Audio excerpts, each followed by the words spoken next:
In modern-day America, the corporations run our lives. But one man is prepared to take our country back. Pootie Tang!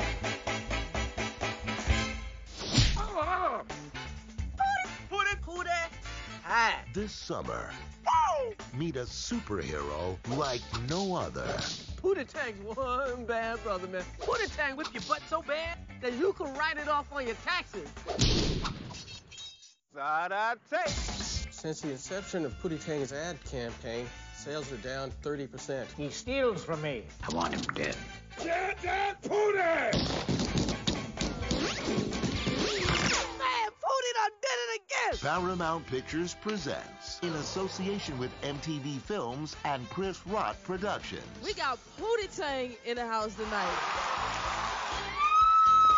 A man too cool for words. So let's listen up to the new record by Pootie Tang. Turn that noise down! Pootie don't need no words, don't even need no music. You could set my body ablaze, you skinny, wonderful man. Lance Crowther. Wanda Sykes. Give me some more of your juicy neck bone one more time.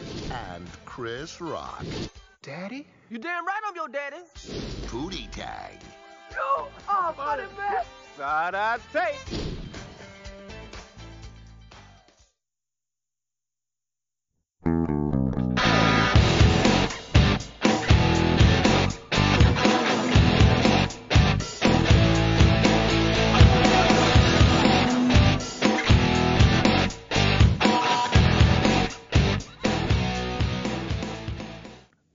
Welcome to They Call This a Movie, testing the strength of friendships, one terrible movie at a time. Subscribe to the podcast on iTunes and other podcast services by searching They Call This a Movie. We are part of the Main Damie Network, and to find more from us, check out the website at themaindamie.com or on Twitter, Facebook, and Instagram at The Main Damie. We're also now a proud member of Geek Vibes Nation. You can find them at gbnation.com. Welcome back to They Call This a Movie. This is Anthony Del Vecchio. With me, as always, is Dan Aquino and Mark Myers. Say hello, gentlemen. I'm really looking forward to what Mark has to say for his bit on this movie. I know it's going to be something. Hit us. Come on. So that's what the name of the website means?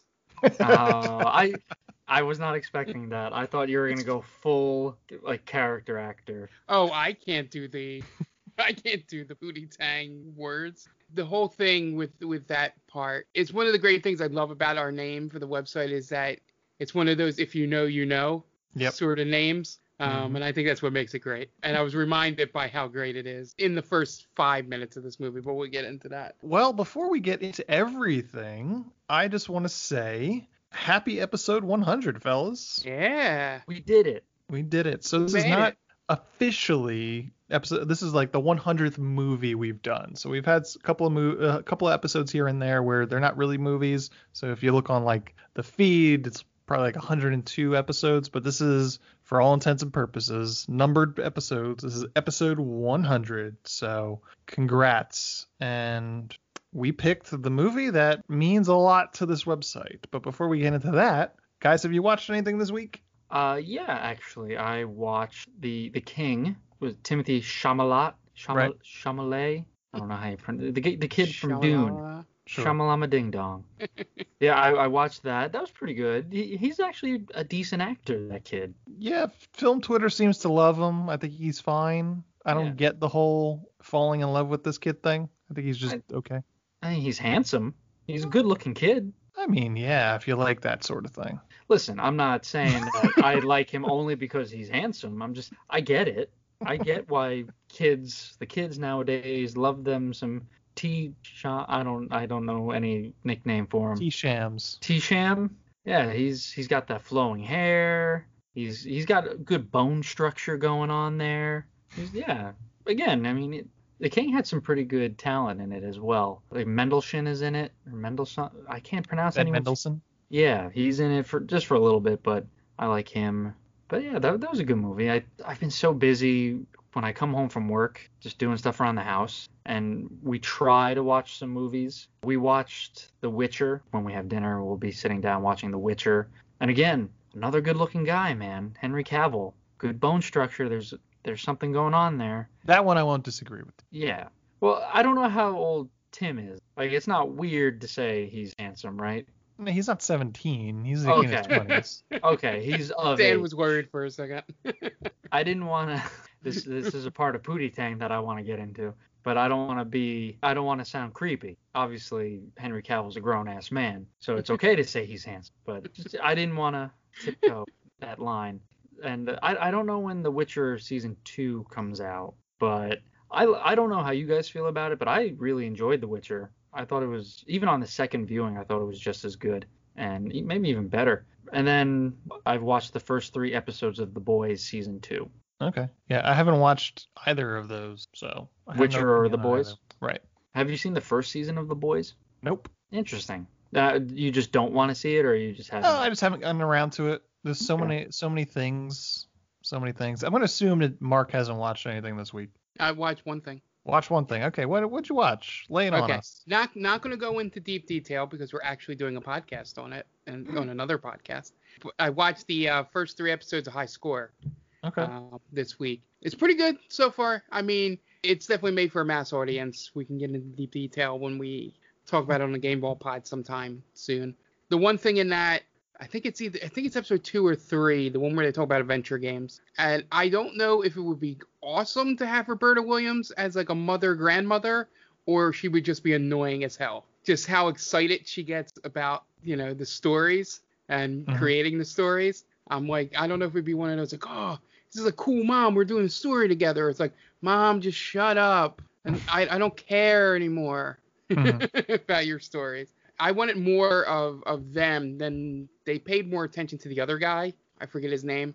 But I'm more interested in them and Sierra and stuff like that. So I wish they would have went more into that. But yeah, I liked what I've seen so far. I actually played the Nintendo World Championships game. I completely legally found it. I didn't download it. And it was just, which reminded me of the Blockbuster video game challenge, which I found out as well. But I recommend it for anybody. I'm not fully done yet, but yeah, that is the one thing I watched because I wanted to at least get through it because I thought we might have been doing it on Friday, but it looks like with all the news that came out this week, we'll probably postpone it till the next episode. Gotcha. So. Okay. I watched one thing this week, and I watched 2 seasons of it, and I watched Cobra Kai from beginning to end, and it was awesome. I loved every minute of it. Is it essentially Karate Kid from Johnny's perspective?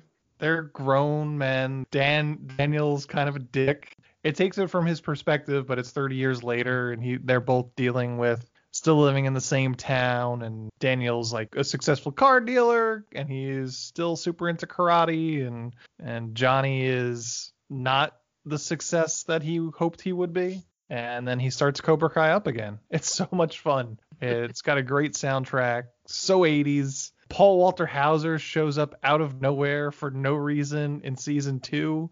And he's fantastic in it. I've heard season 2 is great. Like, a lot of people are all over it. I loved it. Is it better than the first season? I watched them all at the same time, so it really wasn't. I really didn't sit there and be like, okay, now it's season 2. I'm going to compare and contrast. It just I watched it all in one kind of chunk. So it's really good. Like the character development and character arcs are very interesting. Some of the kids are pretty good. Some of the karate here and there, like you could tell some picked it up better than others. But the final episode has like one epic battle, which is really well done, really well shot, well choreographed. Now, is it all like sanctioned karate, or are they like out on the streets doing this stuff? Because in one of the Karate Kids, doesn't that happen? Or is it the Karate Kid where they corner Dan and it's like at a shipyard or something like that? I mean, there's always a scene. Yeah, but there's a little bit of both. They go to the All Valley Championships. They do that in season 1. But there's a lot in between that. Okay, I want to see that. Kreese comes back. Really? Spoilers, but spoilers. Now I don't want to. Thanks. It's great. Anybody that's into 80s movies or Karate Kid specifically, if you haven't watched it, highly suggest it. I really can't see why you would dislike it. Yeah, I enjoyed the first one. I've never seen any of the other Karate Kids. I've only seen the original Karate Kid. I've seen the one with Hilary Swank. That's the new 3? Karate Kid? Yes. Okay. The new Karate Kid. I've never seen that. Just again, sticking with the original. I don't need to see the sequels. I feel like. Well, they're all loosely connected anyway. So. Yeah. Basically through the teacher. Mm-hmm. Right. He's the thread that connects all the Karate Kids. Yes, Mr. Miyagi. Yes. There's 3 with Daniel LaRusso and 1 with Hilary Swank, and then there's the other one we don't mention. But that's all I watched this week, except for this movie. So this was originally going to be Mark's week, but as this was episode 100, we were trying to figure out something very special for this week, and then took some time thinking about it. And I got shot down suggesting a full Fast and Furious marathon. Ugh. Yep, you will always get shot down. The one time I'll ever agree with Anthony on something. Vetoing the Fast and Furious franchise. All 8 movies? All of them. Every single one of them. So if you ever listen to us, you'll know that the main website is themaindamey.com.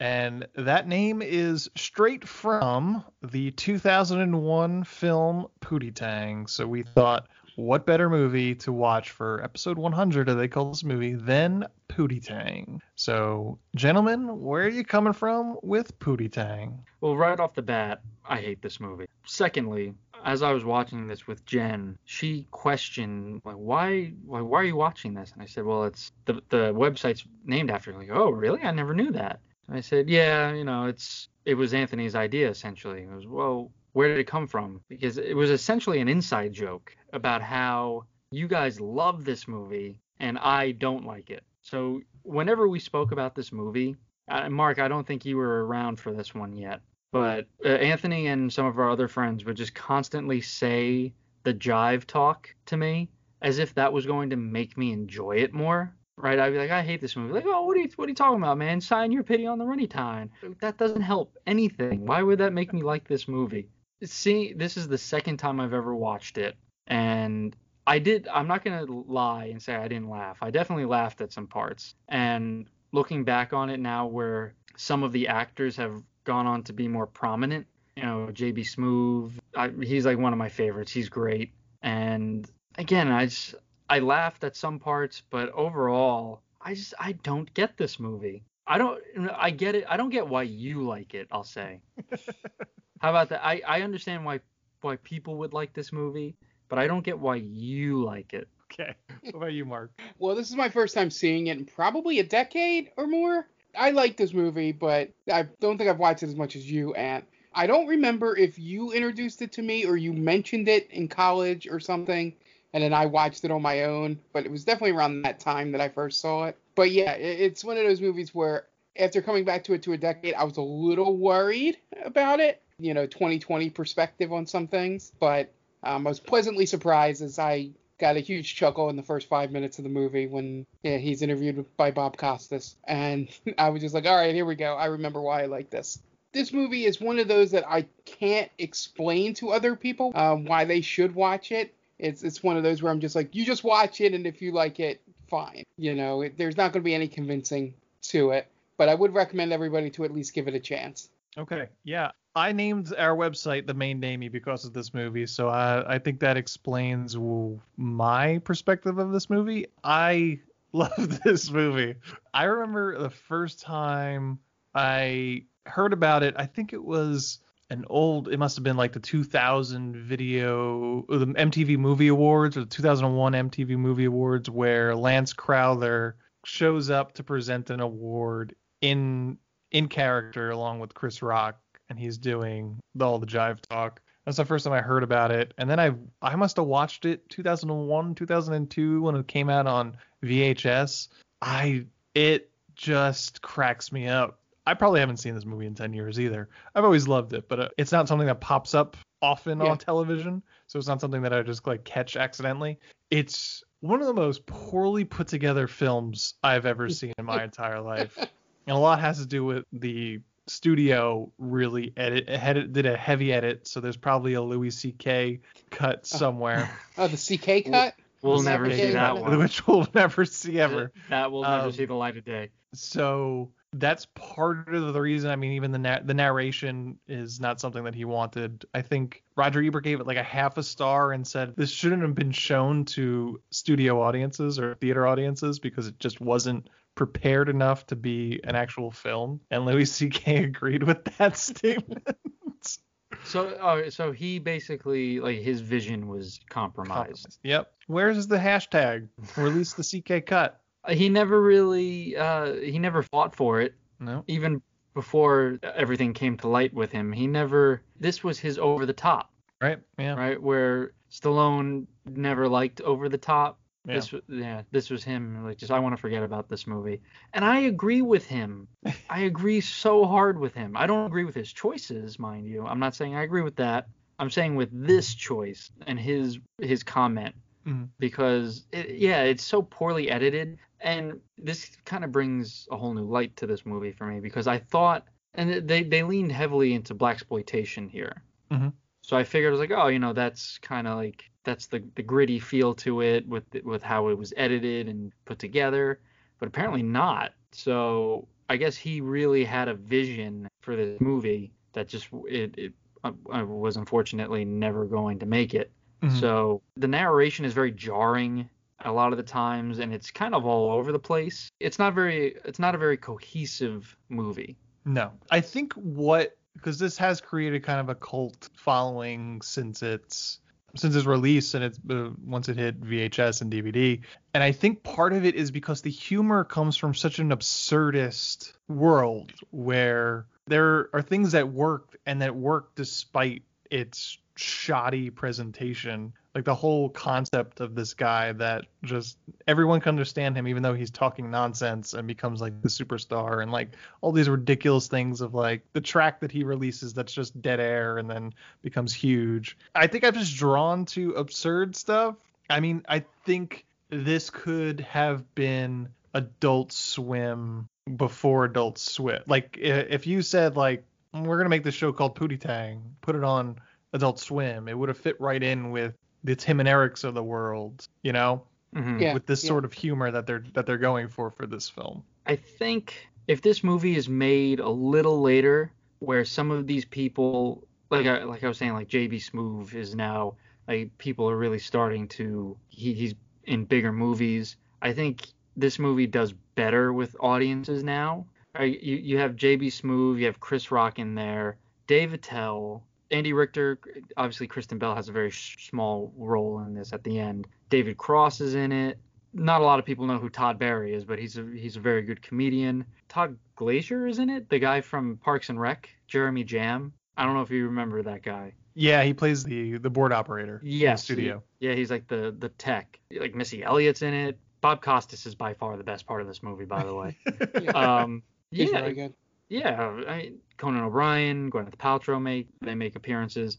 It's a solid cast, and I think if it's made where these people they're pretty much at the height of their star power, some of these people, I think it does a little better. Yeah, I noticed all of those things that you had mentioned. I just gave it up to, I was thinking maybe they were satiring those type of movies, and that's why the editing was bad. I didn't know about all that stuff Ant had brought up about Louis C.K. with the way the movie was chopped to hell.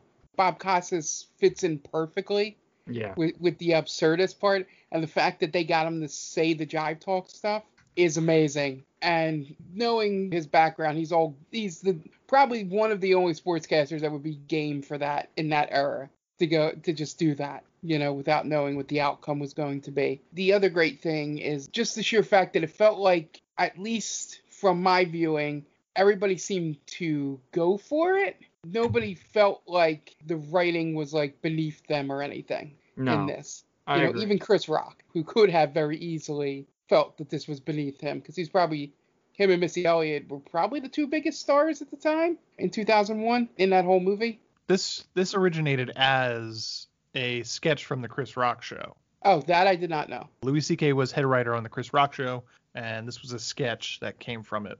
Okay. Yeah. And Bob Costas also in 1998 did basketball. So this, he loves this weird shit. Him at the end is great. So good. What did you say? What the hell did you just say? I lost that. That's one of the funniest parts of the movie. and how nervous Pootie is. It's so good. And his interaction with Wanda Sykes, like, you watch, I will. Good. It is good. It's because it's right, because it's so absurd that Bob Costas, who has called so many great sports moments throughout the years and like so well respected, would actually like not only be in this movie but be like full tilt into it. Like, he's best friends with this guy. He understands everything he says, and just like. But it's cool. Like, that's how cool Bob Costas is, I guess, right? It's like, yeah, he would be down with it. Yeah. Yeah, it didn't look like a money grab or anything for him at all. He genuinely, his acting felt like he was into it. Yeah, he was in on the joke. He was in on the joke, yeah. But every scene with him was so great. Good. That's the longest movie clip I've ever seen. But you're Pootie Tang. Right. So. Pootie Tang is written and directed by Louis C.K., as mentioned, is based on a character he created for The Chris Rock Show. Stars Lance Crowther, J.B. Smoove, Jennifer Coolidge, Wanda Sykes, Robert Vaughn, Reg E. Cathy, J.D. Williams, Mario Joyner, Dave Attell, Laura Keitlinger, and Bob Costas as himself. IMDb score of 5.3 and a Rotten Tomato score of 27%. Budget $7 million and box office 3.3. So this was a bomb on a not a very big budget either. Yeah. But yeah, it's one of my favorite. It's not one of my favorite movies, but it's one of my favorite movies, comedies from that era. The aforementioned Basketball is one of them as well. Just these stupid fucking movies from that era. Well, man, isn't Robert Vaughn in Basketball as well? He is. Yeah. He is, right? Yeah. So, I mean, he must have been another one who was just kind of like, yeah, I'll embrace the absurdity.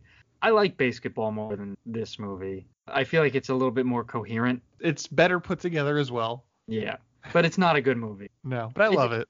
It's funny because whenever Pootie Tang comes up, we always talk about the paradox that is Pootie Tang, where it does this whole thing where it's so bad that it becomes good. It like circles the globe and comes back to being good. I think same thing could be said for Basketball, where it's so bad, but it has its moments. Like, you're going to laugh at parts. And the same thing with Pootie Tang. You're going to laugh.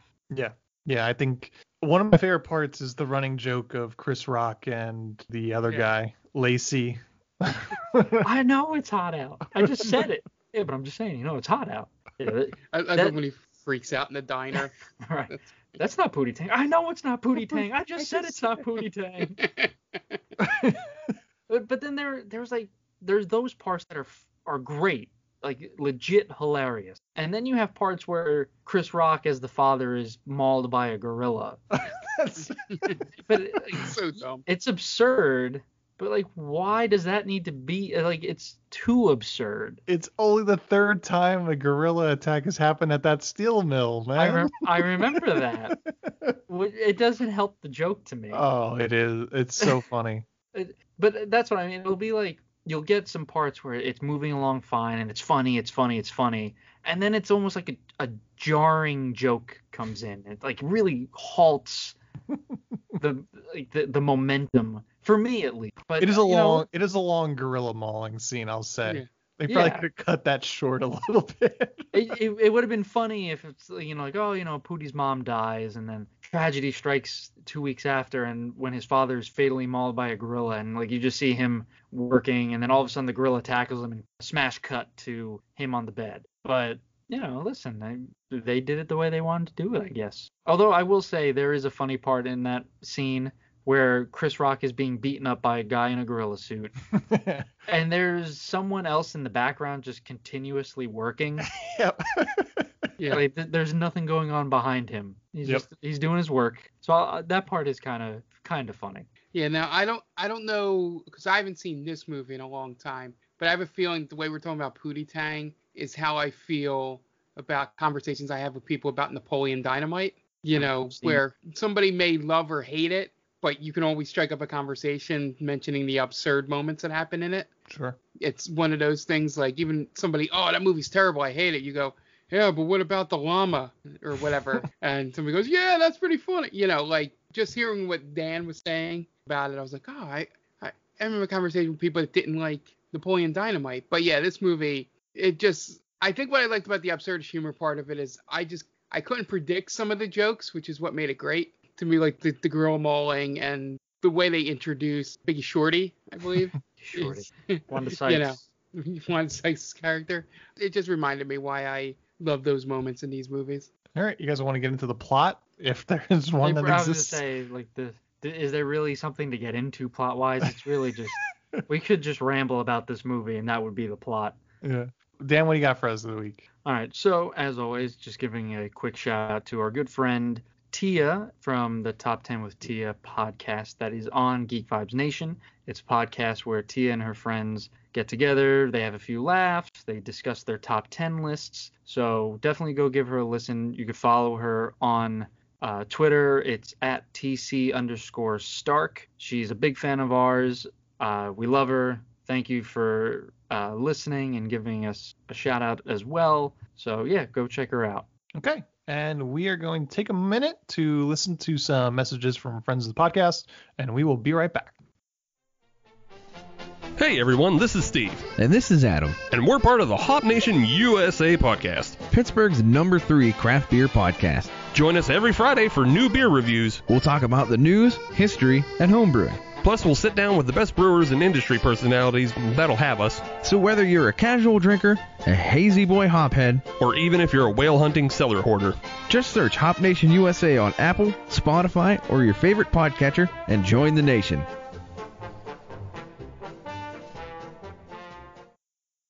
Oh hi, didn't see you there. It's me, George, from the best little horror house in Philly, the show where we talk about the best horror movie ever made, according to our guest at least. We've talked about groundbreaking classics like Texas Chainsaw Massacre and Alien, but we've also got a lot of great ones coming up, including some very fun guests like Len Kabaczynski of Swamp Zombies and Red Letter Media fame, Caroline Williams, the star of Texas Chainsaw Massacre 2, and Chase Williamson from John Dies at the End. So make sure you're subscribed to the best little horror house in Philly, and I'll see you boils and ghouls over there.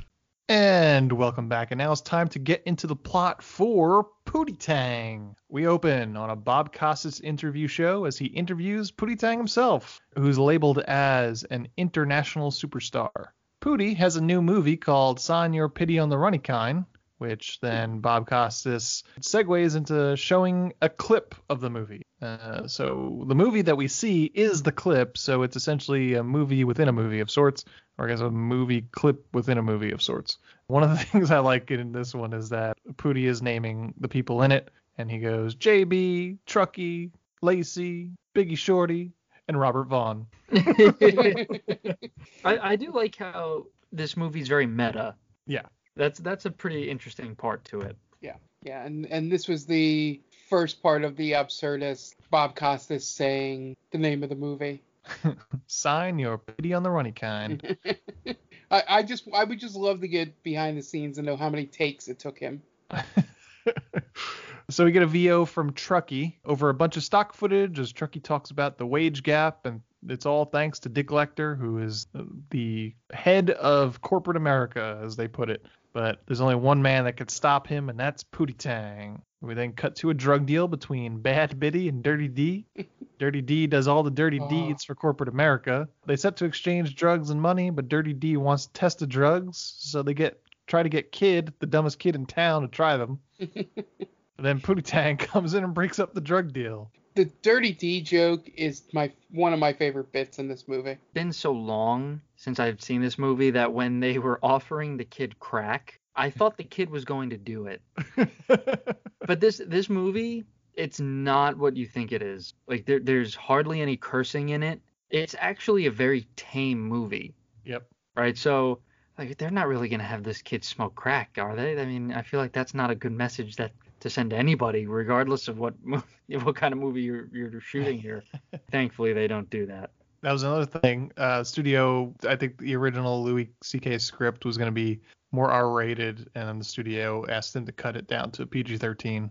It's crazy. I think the worst they say is bitch. Yeah, bitch and hose. Yeah. Say hose. I just love Pootie's dance when he gets out of the car. It's just so ridiculous. I just love every shot where Pootie Tang either is staring like straight on in front of the camera, and he's either dropping a wadata or the SAH DAH TAY or dances. Yeah. Those are my favorite shots of the entire movie because they just stop the movie dead in their tracks just to do these stupid little things. Yeah, that's what I mean.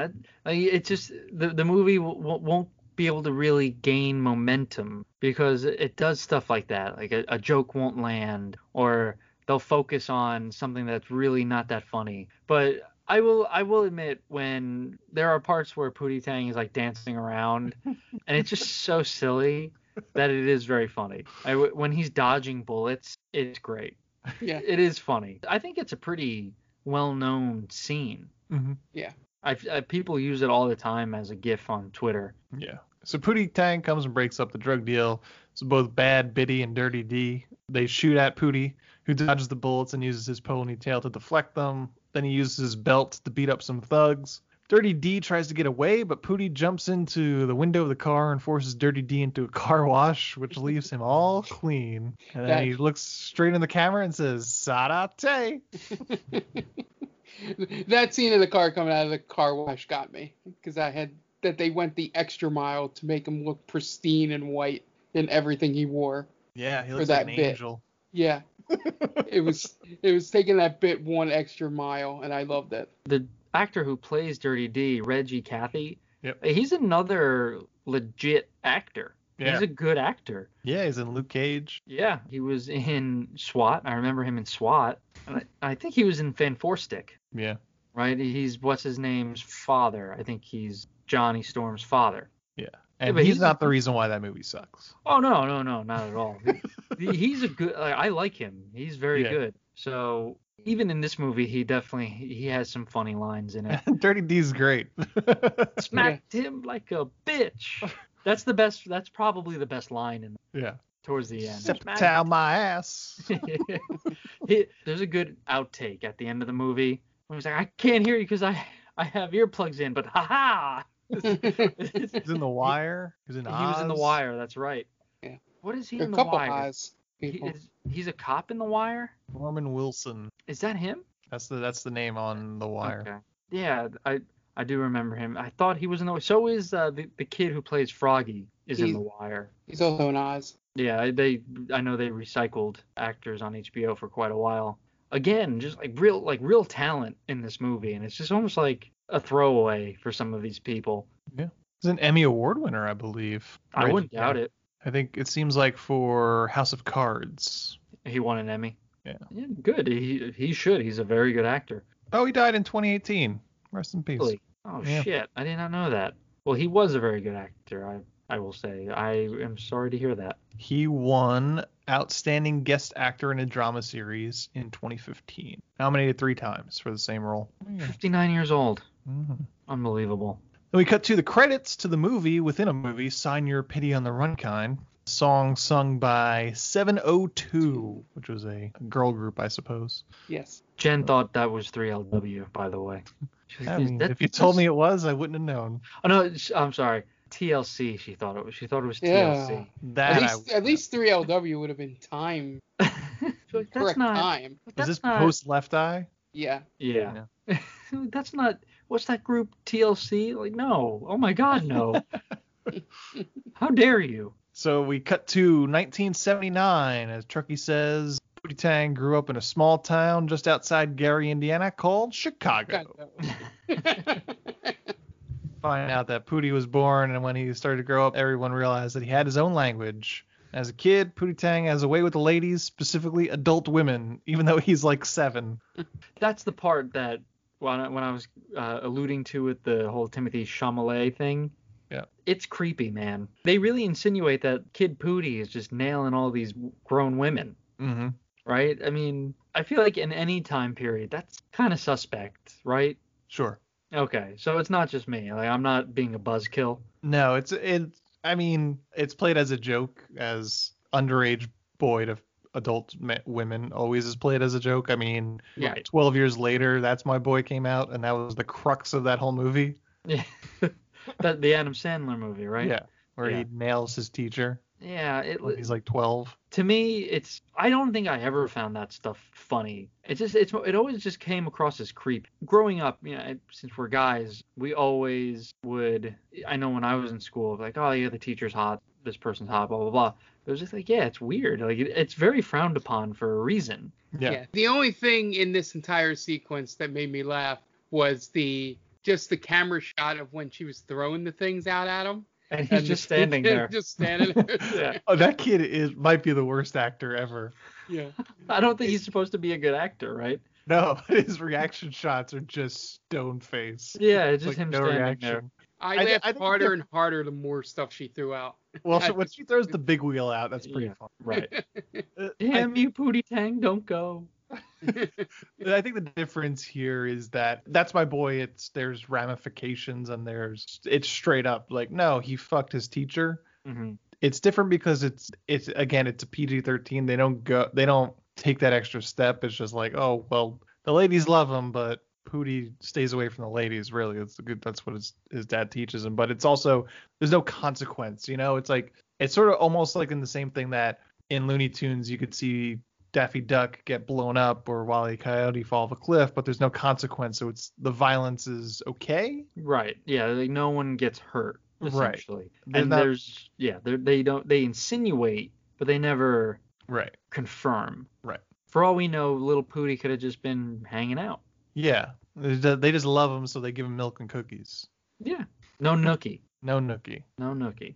Was that big? That was around when this movie came out, right? I think that was late 90s. Yeah. Okay, so it's in the ballpark. Yeah. As we mentioned, we see a grown woman throw all his things out of her apartment. And then we meet Pootie's parents. Chris Rock plays his dad, who has the belt. Daddy Tang tells him to stay away from women and keep his head in the books. And they say Dad is always there. So we see a shot of Truckee and him about to steal some apples. And the belt comes out of nowhere and slaps him on the hand before he can take it.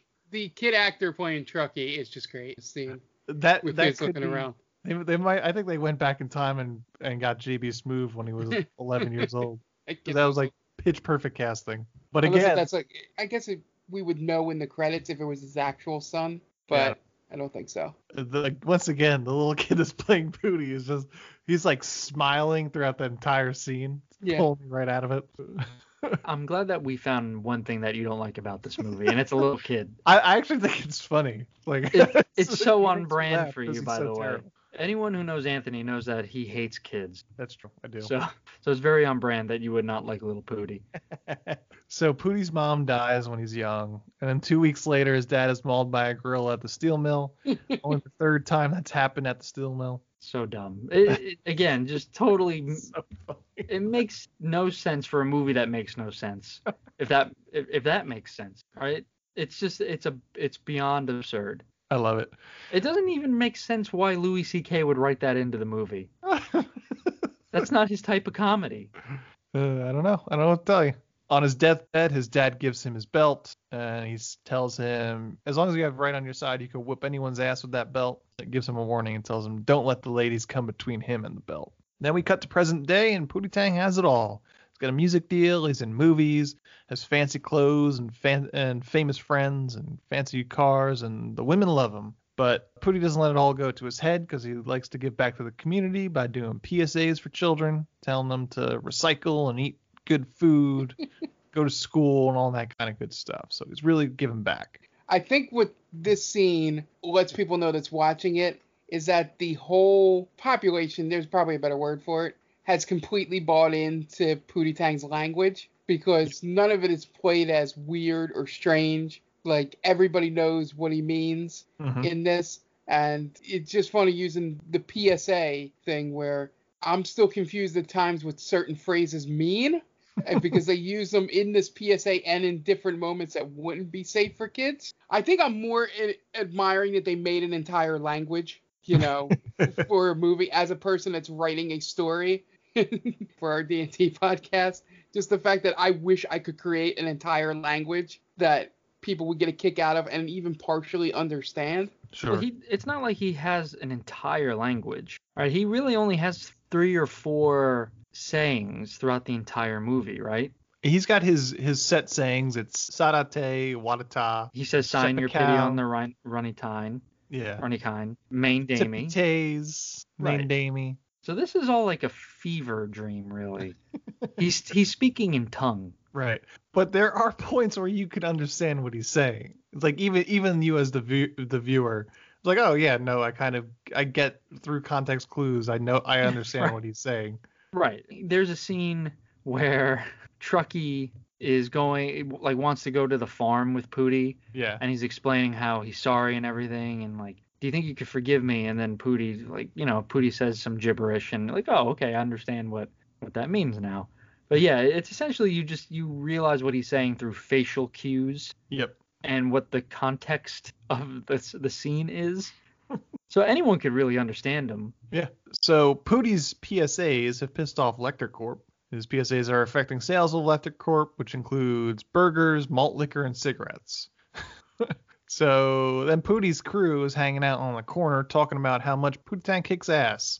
JB, Lacey, and Truckee are all hanging out. And then Pootie Tang shows up, and Truckee asks Pootie if he's going to Biggie Shorty's party. We then find out who Biggie Shorty is, and it's Wanda Sykes in a wig, and she has designs to make Pootie Tang her man. She likes to dance on the street corner while listening to music on her headphones. I love that she committed to the bit of the same type of dance every time she's introduced. Wanda Sykes is the MVP of this. Humping the air, essentially. Yeah. She's the MVP of this movie. Yeah, she is the best part. Over Bob Costas. I think she plays a bigger role. That's it. Yeah. I love Bob Costas' part in this, but I love Wanda Sykes in this movie. I would say I like the Lacey. I like his character more than I like Wanda Sykes. And all he does is just repeat things. You know it's hot out. Yeah, that's funnier to me than just Wanda Sykes dancing. That's really her gimmick. She just dances, and she wants to fuck Pootie. Then we come back to the guys, and a limo shows up, and it's Lecter's right-hand man, Frank, played by David Tell. Frank is there to tell Pootie that Lecter wants Pootie to endorse Lecter's pork-flavored cereal, and Lecter is prepared to offer him $20 million for the year. And then Pootie says the nay-no to $20 million. How could you say the nay-no to $20 million? Pootie Tang don't want to tie to the Shaman cow. Yeah, it's again, man. You have David Tell. I don't know if David Tell had really reached popularity in 2001. What show did he have? I'm sure. Well, he had, what was it, like late night? It was a late night Insomniac. Yes. Insomniac. I feel like it was about 2001. I think it was a little later. I remember watching that in college. Mm. He also had Dave's Old Porn, which did not do well, but he had it. That was something he did. Have either of you ever seen him live? No. Insomniac was 2001. It was, okay. Time. So he was just getting big. Yeah. Yeah. All right. Well, just real quick, did I ever tell you I met David Tell? I feel like I knew that. Yeah, he would hang out by the Port Authority. He looked like a guy who was trying to bum cigarettes off of people. He's a well-known comedian. Yeah. It's so weird. Life is weird, guys. So the guys look over the contract. They say the contract has a whole bunch of other exclusions that he's not mentioning, including that he can't do the PSAs anymore. So Pootie tells Frank to leave and then slaps him in the face with the belt. And then we head back to Lecter's office where he makes plans with Irene, his hoochie mama chicken head, to find out what makes Pootie tick. Meanwhile, Pootie goes to the recording studio listening to a new track, and then he takes control of the soundboard and he brings down all the levels on the tracks till it's silent and then goes into the recording booth. And Pootie makes a whole bunch of crazy gestures and faces as if he were singing, but he's completely silent. The song, which again is a full-length song of complete silence, becomes an enormous hit.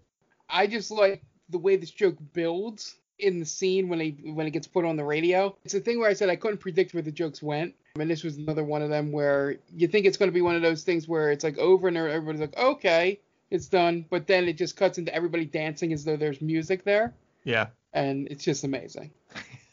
It's almost like it's Austin Powers, essentially, right? The transitions are Pootie just dancing to music, and that's kind of what, right? Isn't that it's similar? There's a lot of similarities to Austin Powers. Yeah, I can see that. It's interesting.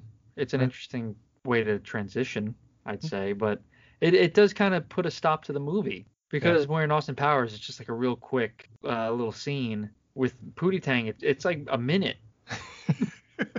Right? It's just him dancing in a feather boa. I don't know about a minute, but it's a long time. It is only like 80 minutes long. I mean, the first scene of the movie, when they're introducing it, he's dancing. It feels like he's dancing for an eternity.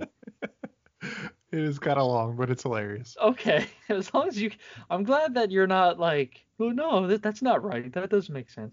You're actually admitting that this is what's happening. I love this movie for all its ridiculousness. If you tell me that something sucked, I'm like, okay, you think it sucks. I found that hilarious, but I'm not going to tell you it doesn't suck.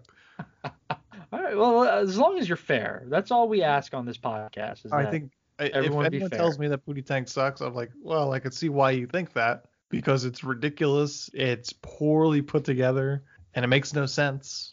But that's one of the fascinating things about human nature, don't you think? Yeah. Where something is so objectively terrible, but someone can find value in it. Yeah, sure. We've done 100 episodes to that fact. Well, yeah, I mean, give or take. I mean, sometimes we'll review a movie where we're all like, yeah, this is good. But yeah, I mean, there are some movies that are just so bad, but people love them. Yeah. It's crazy. So Pootie has a party at his own club called Pootie Tang's Tinny, and Missy Elliott is there, and they sing a duet together, which is silly.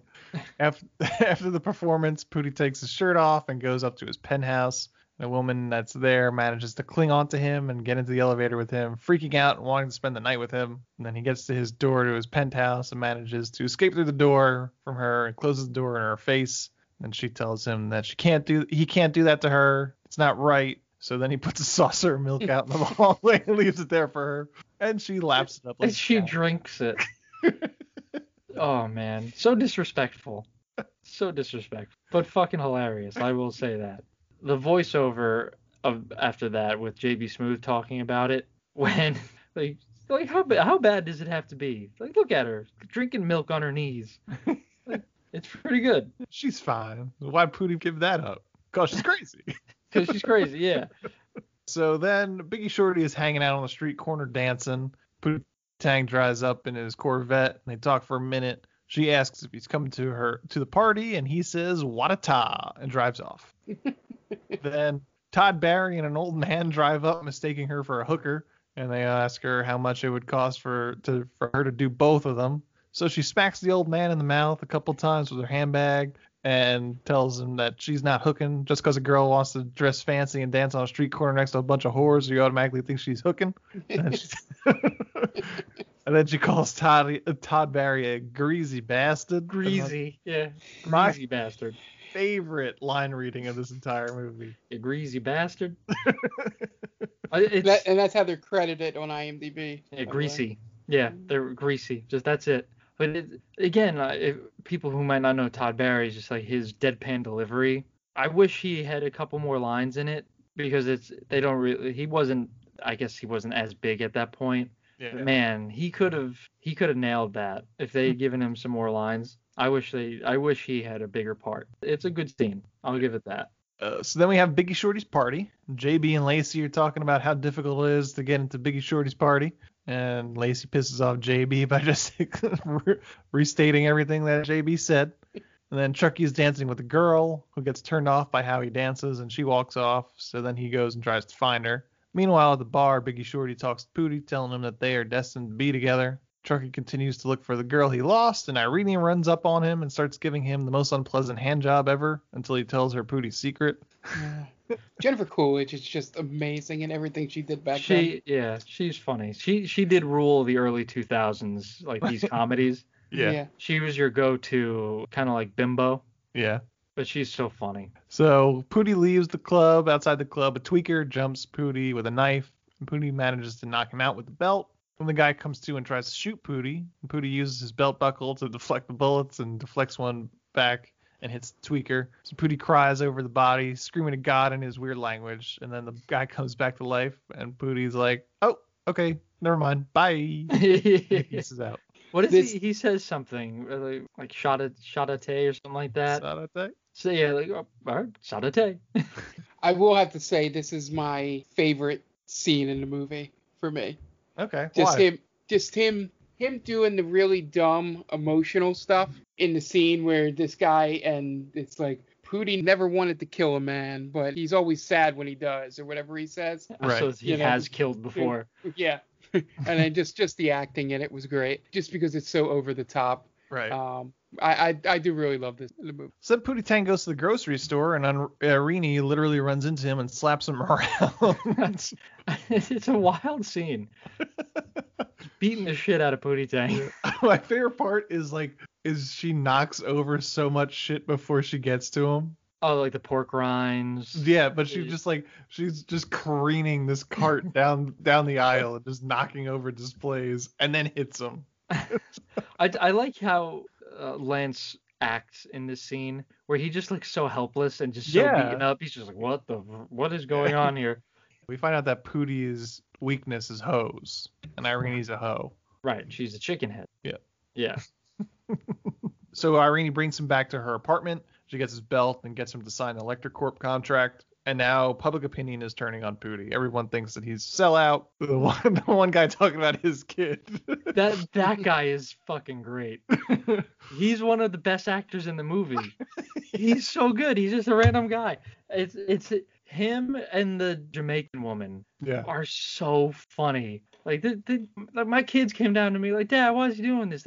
I don't know, son. But then like the kids are cursing like, damn. Yeah, it's the one curse. Like, why would he do this bullshit? They respect me. They respect him more than they respect their daddy. Like that kid, and they show that guy a couple times. Yeah. He is so good. And he's probably just like maybe he was like a PA, right? Or maybe he was a random guy on the street. But if that's the case, that guy should have had a career. So we have a break from the movie within the movie where we see Bob Costas again with Biggie Shorty now. So good. Such a good scene. He comes at her hot, asking why would Pootie do all this kind of stuff, and she's just like, well, you're not watching the fucking movie that I'm watching. Obviously Irene drugged him. Then you don't know Pootie Tang. Oh, I don't know Pootie Tang. Like he gets so offended. It's great. Well, just watch. I will watch. Yeah, you should. Good. I will. Yeah. Good. And Biggie Shorty basically says, if the world is going to fall for this mess, the world don't deserve Pootie Tang. Bob Costas asks Wanda Sykes how he's gonna get over it. Like he just needs some of my good loving. Yeah. And he'll be okay. Yeah. And Bob Costas just goes like, okay. Like, yeah, it's like, all right, whatever. Pootie, messed up by the recent events, goes to the one woman that could help, Biggie Shorty. She consoles him, brings her back to her place, and they have sex. You know I'm going to have sex with you, right? It's okay. Big Shorty's got you. Yep. Clean you up. I'm going to have sex with you, too. So Pootie plans to leave town so he doesn't have to do any Elector's commercials. Biggie Shorty tells him to go to her mother's farmhouse and figure things out. And then meanwhile, in prison, Dirty D and his right-hand man, Froggy, meet. And Dirty D is planning his revenge against Pootie because they're making him take showers in prison. It's so good. When he gets the piece of dirt and they make it seem like it's like a drug trade. Yeah. And then he sort of starts rubbing it on his face. The way that it's not like discreet at all. Yeah. Like, you got something for me? Like, you can't. Like, they motion to the guard, and he's looking right at them. And he just puts a piece of dirt on the table, and Dirty D just makes this big sweeping motion with his hand. Like, oh, that's the good stuff. So Pootie gets ready to board a bus to the country, and Truckee stops him and apologizes for telling Irene about his weaknesses, and decides to go to the farm with Pootie. On the way, Truckee won't stop talking about all the things he's going to do on the farm. At the farm, he starts doing yard work, and Truckee immediately is miserable, and so he takes a cab back to the city. But Pootie, meanwhile, embraces the simpler life. Starts planting some corn, milking some cows. They're fixing up an old truck. Pootie goes to the general store and meets the sheriff, and the sheriff has a daughter that he hopes he can marry off to Pootie. I thought the girl in this, but then I had to look up the years, was the girl from 22 Jump Street, if you know what I'm talking about, the like villain in that. Oh, okay. Yeah. Oh, At first, when they first showed her, and then I looked at it, I was like, oh yeah, that would be way too early for her. I was just say too young, I'd imagine. Yeah. Yeah. Back at Elector Corp, Dirty D is now out of prison, and Elector lays out his plan that he's going to use a bunch of Pootie Tang impersonators to shill for his various products. And the great back and forth of, you stink, Dirty D goes, thanks. But Lecter says the only thing that could stop his plan is Pootie himself. So he gives Dirty D Pootie's belt and tells him to go kill Pootie Tang. Which is kind of, it's kind of the wrong move to make, right? Because he's gone. Pootie's gone. Right. Why would you try to go find him? Yeah. What he says is gone isn't good enough. Mm-hmm. Yeah, it's weird though, to me at least. Why would you entice him or why would you agitate him, Yeah. It's the reason why it fails. Right. His plan fails because he was expecting now that Dirty D has the belt that they would just get rid of Pootie Tang nice and easy. Speaking of this scene, I mean, Robert Vaughn is in it. I kind of feel like Robert Vaughn was wasted in this movie. It's entirely possible. Right. I mean, he doesn't have too many lines in it, but if you mirror it with Basketball, he's also the villain and he has a bit more of a role to play in it. And he's pretty funny in it. Back at the farm, the sheriff's daughter brings a pie to the house. Pootie takes the pie and starts rubbing it all over himself, all sexy like. And then he tells her, "I'm gonna sign your penny on the runny kind." And then she, just overwhelmed with lust, jumps at him, and they go careening in through a window. Again, man, like I love this scene. crashing. I love the music in this scene. I even remember the first time I saw this movie. I was like, why did this scene exist? It serves no purpose in the overall arc of this movie. And then just almost direct the camera. "Girl, I'm going to sign your pity on the runny kind." Oh man. That scene is part of why I don't get this movie. I don't know what it's trying to do. Like, it's funny at times, and then this scene exists. So then back in the city, all hell's breaking loose. There's drug dealing, drug using, booty shaking, fights. No one's reading, etc. That's my favorite line of that whole thing. There's another part where that one guy talking about his kids comes into play again. Telling me Pootie Tang's got to come back. On the farm, Pootie has a breakdown when the one cornstalk he planted died. He has a vision of his dad as the cornstalk and his mom as the cow. Pootie's dad tells him that there's nothing special about the belt that he lost. It was in him the whole time. So his essentially the Odin and Thor scene in Ragnarok. Yeah. His mom tells him that he needs to teach the world right from wrong, but also love the world at the same time. Then back at the general store, as he's filling up on gas, the sheriff comes by and asks him about his time with his daughter. Asks him, if they consummated their relationship. And he kind of says, yeah. And then the sheriff then says, well, when's the wedding? And Pootie Tang says, what? And he pulls a gun on him. And he's like, well, I'm going to ask you again. When's the wedding? So, question. We're talking about the scene where the mom shows up as a cow and Chris Rock shows up as a cornstalk. I kind of feel like the mother was wasted as well. Because the mother was really more of like a guiding symbol to Pootie, right? I think it would have been better if the mom had stayed alive. Yeah, there's not really no like guiding force in his life. When you say that Robert Vaughn was wasted, I thought you meant like Eric Roberts wasted and Stalked by My Doctor. No. Like wasted as in they didn't utilize him enough. Like he's only in it for a handful of scenes in the beginning, like, and it's really just shown. Yeah. And then he has more lines towards the end.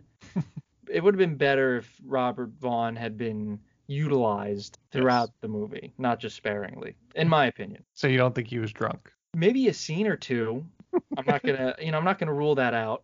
If you're gonna be drunk on a movie, this is the movie to do it. I mean, he was an old school guy. Yeah, he probably had some whiskey on him or some scotch. Maybe. So the scene at the general store is happening, and then Dirty D and Froggy show up. Sheriff tries to put an end to any violence before it happens, and Froggy slaps him like a bitch. It's a good line. This is a good line. Pootie punches Froggy out and then stares down Dirty D, who reveals he has his belt, and they have a Mexican standoff, and Dirty D fails to use the belt. I love the Mexican standoff here. Yeah, they get so every time the camera cuts away, they move closer, and then they finally move through each other, essentially. Yeah. I like the one shot where they're just like nose to nose, and both their arms are out. Right. So Dirty D tries to use the belt, but it just kind of flops around, and then all of a sudden the belt starts moving on its own, and eventually it jumps out of his hand and jumps back into Pootie's hand, and then he just slaps the shit out of Dirty D with it. So he fights off Dirty D and his posse, and the day is saved, basically. But then Pootie thinks that it's all over. The sheriff then pulls a gun on Pootie once again, asking about the wedding. Then we cut to a shotgun wedding as Pootie and the sheriff's daughter are about to get hitched. Chucky drives up in Pootie's Corvette, and to tell Pootie he needs to come back to the city because Electra is using his image to sell cigarettes and malt liquor. So Pootie thinks for a second and then jumps in his car, heads back to the city, leaving Chucky there to marry the sheriff's daughter on his own. Then Lecter is at a grand opening ceremony for his new Pootie Tang Bad Time burger chain. David Cross is there in blackface. In blackface. Yeah, that's problematic. But it's the context. The context of it. Yes. Because he's obviously impersonating Pootie Tang. It's not being used maliciously. Right. Now, I was worried about this scene because I was thinking, I was like, all right, well, we're going to touch on it, obviously, but how are we going to talk about it? Are we going to say, oh, listen, it was a different time, or it wasn't used in a certain context, or like how did we want to go about it? Because is it one of those things where it's wrong, right? I will say this. None of us are African American. So if somebody is offended by it, I 100% understand their offense, but I think context is everything. I think much in the same way Robert Downey Jr.'s character in Tropic Thunder is in blackface. I think this is kind of in that similar context. Right. So the absurdness of this scene of David Cross in poor blackface, they've kind of just gave him a once over with some sort of makeup to be trying to be Pootie Tang when he's so clearly not is the context. Now, I also wonder, I feel like it would have had to have been brought up at a table read or just running through the scene. Yeah. Where I'm sure David Cross spoke to someone, right? Be it Chris Rock, right, be it Lance Crowther, whomever. I would imagine he would have asked, hey, is this okay? Does anyone have any problems with this? Now, I don't know if that's how it went, but that's how, if you were going to do this, it's probably, again, I'm not going to say it should have been done, but I guess that's the right way to go about it. You know what I'm saying? It's never, to me, it's never right. But since it was done, maybe that's how it went down. Yeah. I mean, I'm pretty sure Chris Rock was an executive producer on this. So yeah, I think he was. It's not that it's a different time. I don't want to say that but it was a different time in terms of what people allowed. It's tough to dance around it. It's tough to talk about it. I'm trying to say is that 19 years ago, people were pushing the envelope in comedy more than they are right now. Yes. I mean, it's not a different time of being oh, well, it was a different time. They didn't think there was no offense taken because it was a different time. Or that they just didn't care. Right. Yeah. It was, I think blackface has always had that connotation, but at the same time as 2001, we're really almost on this precipice of this change in comedy where comedy was becoming more edgy. Mm-hmm. And that doesn't make it that doesn't make it right. It doesn't make it, but once again, I'm going back to the whole context is a thing here. It's not, that's the whole point. Right. It's supposed to be so absurd and so obvious. Yeah. That he's a white guy. Yeah, in exactly. blackface. It's not Mickey Rooney playing an Asian character, or even what's his name, the late night host Jimmy Kimmel playing Karl Malone, right? That's not being taken as what this is essentially. Yeah. The joke here is that it's quite obviously David Cross, right, pretending to be someone that he's not. And part of that pretending to be someone he's not is one of the worst attempts at blackface ever, just in terms of execution. Isn't it crazy how everyone who's done it has gotten nailed? Like I said, Jimmy Kimmel, Sarah Silverman has gotten nailed with it, but David Cross has seemed to have gone under the radar with it. Because nobody watches Pootie Tang. I guess, right? No one talked about it. But I remember vividly that scene because it's actually a funny scene. Yeah. Right, the way he talks is very proper and so clap it up, my hammies. It's so anti-Pootie. Yeah, it's no, I'm Pootie. Right. Don't pay attention to that man. That's not the real Pootie Tang. This is the real Pootie Tang. Yes, I am the real Pootie Tang. Yeah, and I think it's also how bad the makeup was. Yeah, it's very spotty. Makes it. Yeah, maybe puts it in a slightly separate category. But as Ann said, if it's offensive, I can't say what is because it's not my race being, portrayed in that way. The reason this one doesn't get looked at as much is because it's a very poor job of the makeup, and also the movie's not very popular. Yeah, I think that's more so. I think the more argument you'll get into is the Robert Downey Jr. and Tropic Thunder argument about context. That always cracks me up where people will just find out about Tropic Thunder. Like, hold up. Robert Downey Jr. did blackface and we're not canceling him? Like, the whole And he point... got nominated for an Oscar. Yeah, that's even crazier. The whole point of that character was to show how bad it is. Yeah. Yeah. I was just curious because it was definitely something that, in 2001 we didn't think twice about. Like, oh, I mean, that's obviously David Cross doing bad blackface. Mm-hmm. But now it had to be talked about, I guess. Do you think he ever thinks back on it, David Cross? I think he kind of does that one gif, the side-eye gif of like, I hope no one brings this up. Yeah, oh yeah, the kid like, okay. Whoops. I also, David Cross would probably just say, go fuck yourselves. Probably. Yeah, he's definitely one of those people who... If you assholes don't understand context, then you could go fuck yourself. Probably. Yeah, probably. He's definitely more on the woke side as a comedian, yeah. I think. He would probably tell you, hey, I spoke with so-and-so, no one gave a shit, go fuck yourself. Yeah. And that's probably how it would end. Yeah. Pootie Tang shows up and starts fighting off all the Pootie impersonators with the help of Biggie Shorty. Lecter tries to escape in his limo, but Biggie Shorty drops a sign on the limo from a nearby crane. Then Pootie pulls Lecter out of the car and spanks him with his belt. Then the reporters ask what Pootie is going to do next, and Biggie Shorty jumps in and says that they're going to get married. Pootie Tang says yeah. And then Biggie Shorty and Pootie go to visit with Irene and punch her out. Then we get some postscripts. Irene is counseling teen hoes. Lecter became an actor. Lacey is still getting on JB's nerves. And is getting on his nerves too. That's probably the best post-credit scene, is the man, it's hot. Yeah. It is hot today. Yeah, that's one of the best scenes of the movie. You know it's hot out. I know, I just said that. Yeah. I'm just saying, it's hot out. It's that again, I think he's one of the better characters in the movie. Yeah. So then we cut back to Bob Costas, who is confused by the fact that the clip was for the entire movie. And then he gets mad at Pootie for saying one of his gibberish quotes, and then Pootie has to restate what he said. There was a question of, what was it? Call me down on the panty side? Yes. Call me down. I forget. He leaves something out. Yeah. Right. And it's very uncomfortable. What did you just say to me? What did you just say to me? Call me down on the panty side? What the hell are you talking about?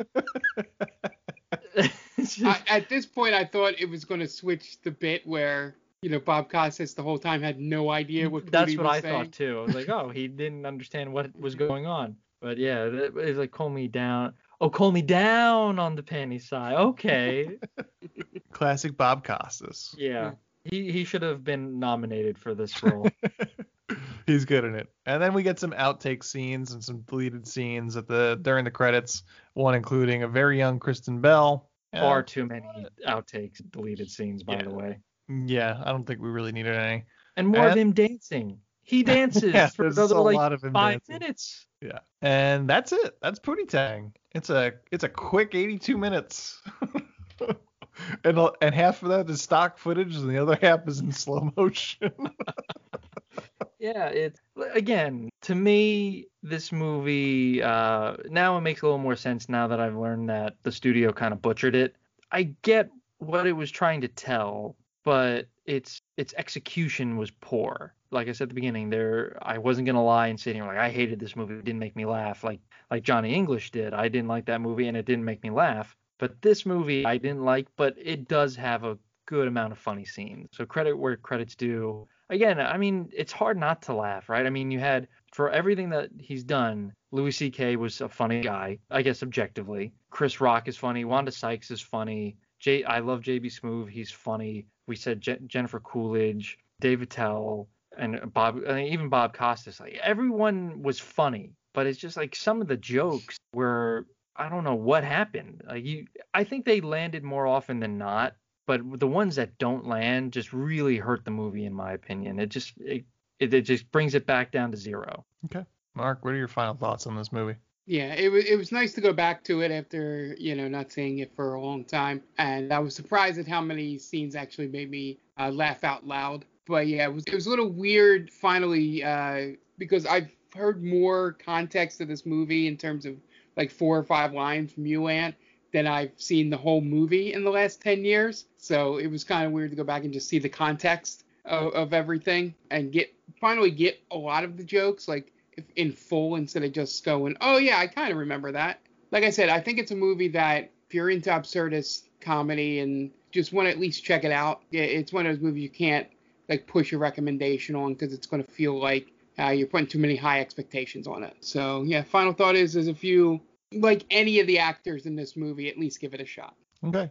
I love this movie. I think it's hilarious in spite of it being such a poor end product. I think it's a shame that we couldn't get something that was a little more competently put together, because I think it might have been a better movie. It might have been, because it's, in spite of all that, there are still so many funny things like still left in there. And I don't know what that would mean if we got a cut. Maybe it would be just as funny, maybe it would be funnier, maybe it wouldn't be as funny. Maybe part of the humor in it is that it's just such a mess. I don't know. But it's, like I said, we call this website The Main Damey because of this movie. So I can't really tell you how much I find this movie hilarious. That's it. You guys got any last words before we head out of here? No, I mean, I agree with Mark. It's tough to recommend this movie because it is for acquired tastes, I would say. But if you found this movie funny, I applaud you for it, because it's not for everyone. And the first time I watched it, I desperately wanted to like it because my friends liked it, and I wanted to be in on the joke. But it didn't land for me. And you guys did a good job of making me feel like the asshole, by the way, which is so far from the truth. I'm the one who should be laughing at you guys. What the hell's the matter with you? But yeah, you guys made me feel so bad for not liking the movie. What don't you get, bro? There's no reason to it, man. It doesn't have to be good. You and your fucking your anti-label bullshit that you used to be on. Do you remember that? You might still be on it. I don't know. Like, we're going, like, for the listeners, we're going back to like when we were still in college, by the way. But Anthony had this whole thing where like not everything needed to be labeled. So this was one of those things where like it's not good. Like it doesn't have to be good. Like, why do you have to put that on this movie? Because that's what movies are, Ant. All right, they're either good or they're bad. You either like them or you don't. But yeah, if you like this movie, that's good. I'm glad that you like it. I don't get it, but again, as Anthony said, we've done 100 movies where either we liked it or we hated it, and we've enjoyed every minute of it. So 100 episodes. Here's to 100 more. Okay. And yeah, I think that's going to wrap it up this week. This is episode 100, and couldn't have picked a better movie for that. We are themaindamey.com, and you can find us on all social at The Main Damey. So that's Twitter, Facebook, and Instagram at The Main Damey. Now, I hope there's some context to that name now if you listen to this. You could also find this at theycallthismovie.podbean.com and on all podcast streaming apps. Just look for They Call This Movie, and we should pop right up. If you have any questions or comments, you want to suggest a movie to us, you can hit us up at themaindamey@gmail.com. And we are also a proud member of Geek Vibes Nation. You can find them at gbnation.com, on all social and all podcast apps at Geek Vibes Nation. Bunch of great shows. Besides us, so many awesome shows. If you're into nerdy shit, there's probably a show for you. As we mentioned Tia's show. There's Scene and Nerd, Gutting the Sacred Cow. Yeah, I would recommend them as well. They have a solid podcast. Yes, they do. But yeah, that's going to wrap it up, I think, this week. So next week, we're probably not going to do a movie. We're probably just going to do 100 episodes spectacular. So we'll probably kind of talk about our favorite moments from the podcast. So tune into that. And then after that, if my calculations are correct, we will be getting fully into 31 days of horror. So we're going to do 5 straight weeks of horror movies. So that should be fun. It's our favorite time of the year for this shit. So we always enjoy getting an opportunity. Besides, Mark doesn't necessarily. I always love going deep into the horror during 31 days of horror. But yeah, that's going to wrap it up. Director of Pootie Tang is Louis C.K., and I'm going to bring something back specifically. So for Dan Aquino and Mark Myers, this is Anthony Del Vecchio telling Louis C.K. to go fuck himself.